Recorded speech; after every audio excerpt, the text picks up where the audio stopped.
Hi friends, welcome to Sriram Samayal Tamil. இன்றைக்கி நாம் சளி, இருமல், பசியின்மையை குணப்படுத்தக்கூடிய இஞ்சி கஷாயம் எப்படி செய்யலான்னு தாங்க பார்க்க போகிறோம்.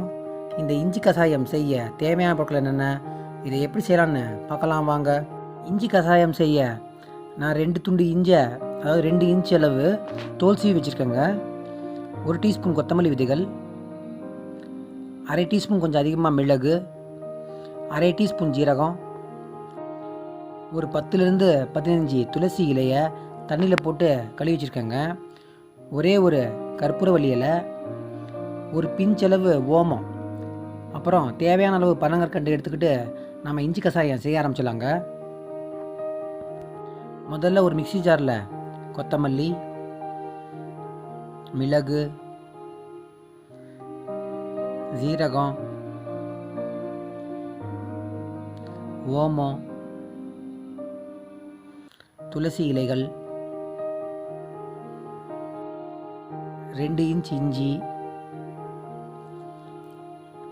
கற்பூரவள்ளி இலை, இதை எல்லாத்தையும் கொஞ்சமாக தண்ணி விட்டு அரைச்சிக்கலாங்க. பாருங்கள், இந்த அளவு அரைச்சிக்கோங்க.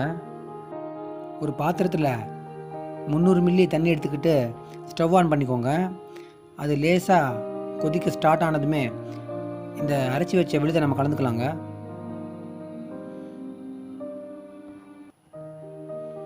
இது நல்லா கொதிக்கட்டும். இது பாதி அளவு குறையிற வரைக்கும் கொதிக்கட்டும். துளசி இலையும் கற்பூரவள்ளி இலையும் இல்லாமல் கூட இந்த கஷாயம் செய்யலாங்க. இது ரெண்டும் போட்டால் கொஞ்சம் நமக்கு எக்ஸ்ட்ராவாக பலன் கிடைக்கும், சீக்கிரமாகவும் குணமடையும். அதனால் நான் போட்டிருக்கேன், நீங்கள் இருந்தால் போட்டுக்கோங்க. பனங்கற்கண்டு கூட நீங்கள் விருப்பப்பட்டால் கலந்து குடிச்சிக்கலாங்க, அது கூட ஆப்ஷனல் தான். சளி, இருமல், தொண்டையில் கரகரப்பு, பசியின்மையை நீக்கக்கூடிய இஞ்சி கஷாயம் சாப்பிட்டு தயாராகிடுச்சுங்க. இதை பெரியவங்க 25 மில்லி அளவு காலை மாலை 2 வேளை எடுத்துக்கோங்க.